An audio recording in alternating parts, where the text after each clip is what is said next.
കർത്താവിൻ്റെ അതിപരിശുദ്ധമായ നാമം ഈ പകൽക്കാലവും മഹത്വപ്പെടുമാറാകട്ടെ. ഇന്ന് നമുക്ക് ഒരുമിച്ച് കർത്താവിനെ പാടി മഹത്വപ്പെടുത്താം. നിങ്ങളെവിടെ ആയിരുന്നാലും അവിടെ ഇരുന്ന് ദൈവത്തെ മഹത്വപ്പെടുത്തുവാൻ കഴിയുമെങ്കിൽ എന്നോടൊപ്പം നമുക്കൊരുമിച്ച് ദൈവത്തെ മഹത്വപ്പെടുത്താം. അതെ, ഈ പാട്ട് നിങ്ങൾ കേൾക്കുമ്പോൾ അതിനകത്ത് നിങ്ങളോട് തന്നെ ഈ പാട്ടിനകത്തെ ആ വരികൾ സംസാരിക്കുന്നുണ്ടാകാം. ദൈവം തന്ന ചിന്തകൾ നമ്മളോട് ഇന്ന് സംസാരിക്കുന്നുണ്ടാകാം. അതിൽ നമ്മൾക്ക് ആശ്വാസം ഇന്ന് പകൽക്കാലവും കണ്ടെത്താം.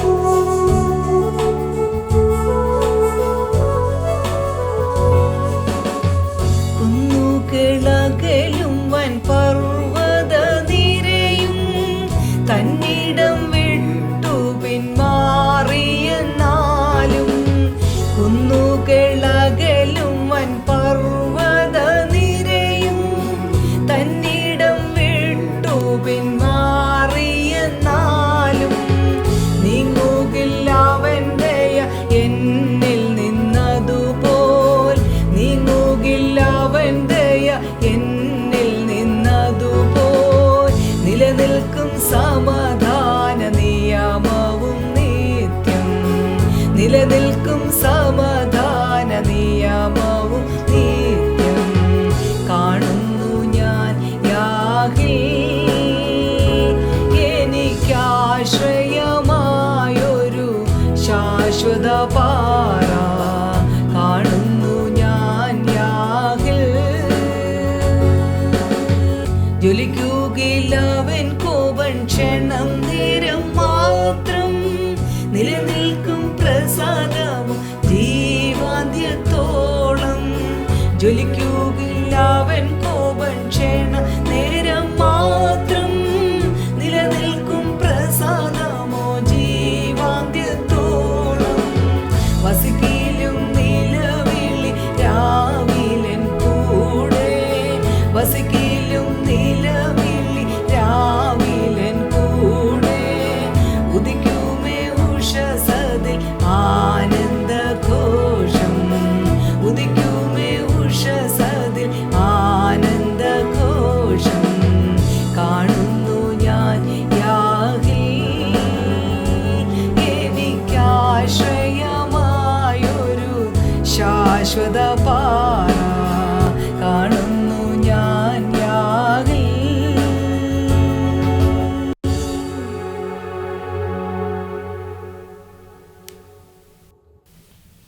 ദൈവത്തിൻ്റെ നാമം പിന്നെയും മഹത്വപ്പെടുമാറാകട്ടെ. ഇന്നത്തെ ചിന്തയ്ക്കായിട്ട് യെശയ്യാ പ്രവചനം 54-ാം അധ്യായം അതിൻ്റെ 10-ാമത്തെ വാക്യം. പർവ്വതങ്ങൾ മാറിപ്പോകും, കുന്നുകൾ നീങ്ങിപ്പോകും, എങ്കിലും എൻ്റെ ദയ നിന്നെ വിട്ടുമാറുകയില്ല, എൻ്റെ സമാധാന നിയമം നീങ്ങിപ്പോകയില്ല എന്ന് നിന്നോട് കരുണയുള്ള യഹോവ അരുളി ചെയ്യുന്നു. ഹല്ലേലൂയ, സ്തോത്രം.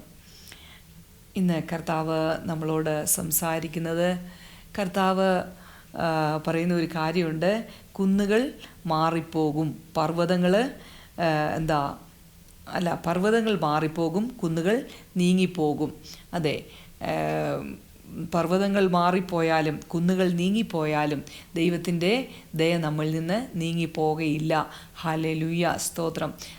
നമ്മൾ ഉൽപ്പത്തി പുസ്തകം 8ഉം 9ഉം അധ്യായങ്ങളൊക്കെ വായിക്കുമ്പോൾ 9ാമത്തെ അധ്യായത്തിൽ കർത്താവ് ആകാശത്തിലുള്ള മഴവില്ലിനെക്കുറിച്ച് പറയുന്നുണ്ട്. ഇനിയും അതിനു മുമ്പ് തന്നെ പറയുന്നുണ്ട്, ഇനിയും ഇസ്രായേൽ മക്കളെ നോഹയെ ഇനി ഒരിക്കലും ജലപ്രളയം കൊണ്ട് ഞാൻ ഭൂമിയെ നശിപ്പിക്കുകയില്ലെന്നൊരു ഉടമ്പടി നോഹയോട് പറഞ്ഞായിരുന്നു.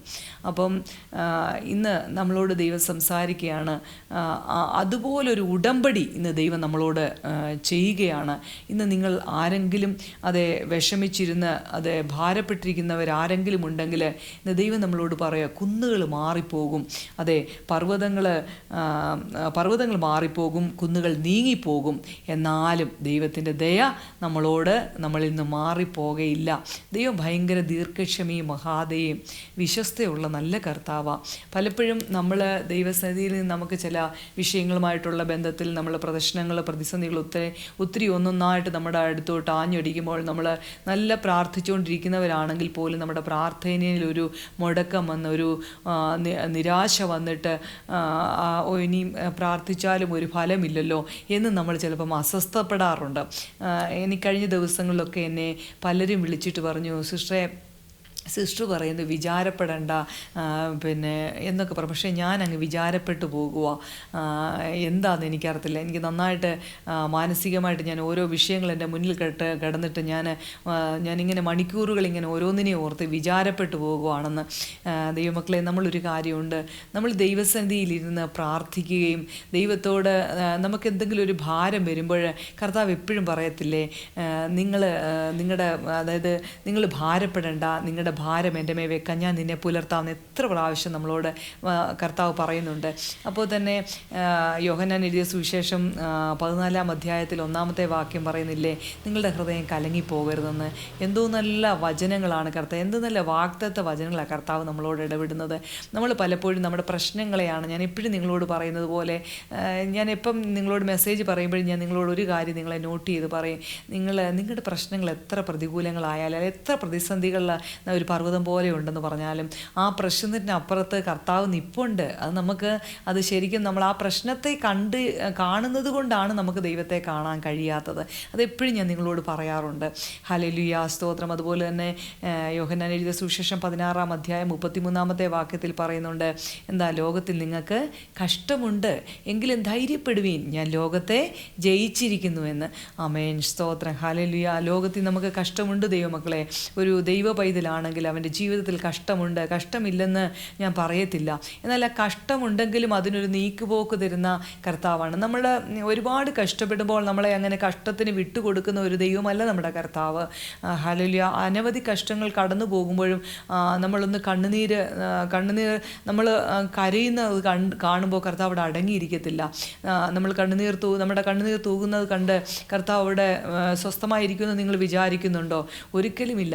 അതേ, സ്തോത്രം. നമ്മുടെ സങ്കടങ്ങൾ വരുമ്പോൾ, നമ്മൾ ഭാരപ്പെടുമ്പോൾ, നമ്മുടെ ഹൃദയത്തിനകത്ത് നമ്മൾ അസ്വസ്ഥമായിട്ട് നമ്മൾ ഇരിക്കുമ്പോൾ തന്നെ, നമ്മൾ കരയുന്നതിന് മുമ്പ് തന്നെ കർത്താവ് അതിനുള്ള ഒരു നീക്കുപോക്ക് ചെയ്യുവാൻ തക്കവണ്ണം കർത്താവ് ഒരുങ്ങിയിരിക്കുകയാണ്.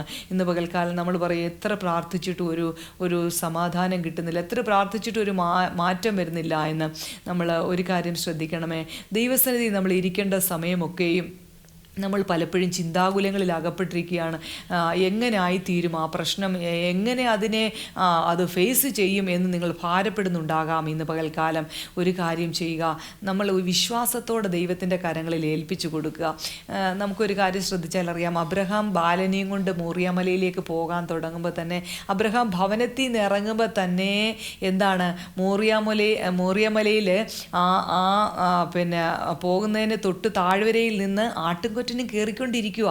നമ്മളൊരു തീരുമാനമെടുത്ത് ദൈവസന്നിധിയിൽ വിശ്വസ്തയോടെ, എൻ്റെ ദൈവം എനിക്കത് നന്നായി ചെയ്യും, എൻ്റെ ദൈവം അറിയാതെ എൻ്റെ തലയിൽ ഒരു മുടി പോലും പൊഴിയത്തില്ല. അത് എത്ര മുടിയുണ്ടെന്ന് നമുക്കറിയാമോ? നമ്മുടെ തലയിൽ എത്ര മുടിയുണ്ടെന്ന് നമുക്കറിയാൻ പറ്റുന്നുണ്ടോ? അതേസമയം ദൈവത്താൽ അത് എണ്ണപ്പെട്ടതാണ്. നമ്മൾ ശ്രദ്ധിച്ചാൽ അറിയാം, നമ്മുടെ നമ്മുടെ തലയിൽ എത്ര മുടിയുണ്ടോ അതിൻ്റെ എണ്ണം നമ്മുടെ കർത്താവിനറിയാം, നമുക്കറിയത്തില്ല. ഇനി എത്ര മുടി അത് പൊഴിഞ്ഞു പോകുന്നുവെന്നും നമുക്കറിയില്ല, പക്ഷേ നമ്മുടെ കർത്താവിനറിയാം. അത്രത്തോളം ദൈവം നമ്മളെ കരുതുന്ന, അത്രത്തോളം നമ്മളെ വളരെ കോൺസെൻട്രേഷൻ നമ്മുടെ കാര്യത്തിൽ കർത്താവിനുണ്ട്. അത്രത്തോളം നമ്മളെ കർത്താവ് ശ്രദ്ധിക്കുന്ന ഒരു നല്ല ദൈവമാണ് നമ്മുടെ കർത്താവ്. ഇന്ന് പകൽക്കാലം നമ്മൾ ശ്രദ്ധിക്കണമേ. നമ്മൾ ഒരു കർത്താവിൻ്റെ സന്നിധിയിൽ നമ്മൾ എടുക്കുന്ന തീരുമാനത്തിൻ്റെ മുന്നിൽ കർത്താവ് ആ തീരുമാനം നമ്മൾ ചിന്തിക്കുമ്പോൾ തന്നെ ദൈവം അതിനുള്ള സൊല്യൂഷനും കണ്ടുവെക്കുക. അപ്പം അത് നമുക്ക് കാണാൻ കഴിയുന്നില്ല. നമ്മൾ വിഷമിക്കുന്ന വിഷയത്തിൻ്റെ ഒരു റിസൾട്ട് കാണുമ്പോഴാണ് എൻ്റെ കർത്താവിൻ്റെ പ്രാർത്ഥന കേട്ടല്ലോ എന്ന് മനസ്സിലാക്കുന്നത്. നിങ്ങൾ വിശ്വസിച്ചാൽ എന്താണ്? ദൈവത്തിൻ്റെ മഹത്വം കാണും. നമുക്ക് ഒരുമിച്ച് കർത്താവിൽ വിശ്വസിക്കാം. നമ്മൾ പല മേഖലകളിലും നമ്മൾ കടന്നു പോകുന്ന പ്രശ്നങ്ങൾക്കകത്ത് അതെങ്ങനെ മുന്നോട്ട് പോകും, അതെങ്ങനെയാണ് അതിൻ്റെ കാര്യങ്ങൾ നീങ്ങുന്നത്? ഒന്നുകിൽ തലമുറകളുടെ കാര്യത്തിലായിരിക്കാം, ഞാൻ എന്നും പറയുന്നത് പോലെ, അല്ലെങ്കിൽ നമ്മുടെ കുടുംബ ജീവിതത്തിലായിരിക്കാം, അല്ലെങ്കിൽ നമ്മുടെ സമൂഹവുമായിട്ടുള്ള ബന്ധത്തിലായിരിക്കാം, അല്ലെങ്കിൽ എന്തെങ്കിലും ഒരു സാമ്പത്തിക വിഷമത്തിലായിരിക്കാം നമ്മൾ ഇന്ന് കടന്നു പോകുന്നത്. അത് എങ്ങനെ അത് ചെയ്തു തീർക്കും, അതെങ്ങനെയാണ്, അതിനുള്ള ഒരു വഴിയും എൻ്റെ മുന്നിലില്ലല്ലോ കർത്താവേ എന്ന് പറയുമ്പോൾ, അതേ സ്തോത്രം, ദൈവത്തിൻ്റെ പരിശുദ്ധാത്മാവ് ഇന്ന് പറയുന്നു, നിങ്ങൾ ചിന്തിക്കുന്ന, നിങ്ങൾ ഭാരപ്പെടുന്ന, നിങ്ങൾ പ്രതികൂലം അനുഭവിക്കുന്ന, നിങ്ങൾ പ്രതിസന്ധിയിലായിരിക്കുന്ന ഏത് വിഷയമായിക്കോട്ടെ, അവിടേക്ക് നമ്മുടെ കർത്താവ് ഇറങ്ങി വന്നിട്ടുണ്ട്. ആ മോറിയ മലയിൽ ആട്ടുംകൊറ്റൻ കയറി വരുന്നത് പോലെ, ആ ആട്ടുംകൊറ്റനെ കണ്ടതുപോലെ ദൈവത്തിൻ്റെ പരിശുദ്ധാത്മാവ് ഒരിക്കലും ആ ബാലനെ കൊല്ലുവാൻ, അല്ലെ ആ ബാലനെ യാഗമർപ്പിക്കുവാൻ ദൈവം സമ്മതിച്ചില്ല. കാരണം ദൈവത്തിൻ്റെ വാഗ്ദത്തം അബ്രഹാമിൻ്റെ മേലുണ്ട്. അതേ സ്തോത്രം, ഇസഹാക്ക് വാഗ്ദത്ത സന്തതിയാണ്. അത് ദൈവം ആ വാഗ്ദത്ത സന്തതി ഒരിക്കലും നശിപ്പിക്കത്തില്ല, യാഗമാക്കത്തില്ല. അതിന് വേറൊരു സൊല്യൂഷൻ ദൈവം കണ്ടുവച്ചിട്ടുണ്ട്.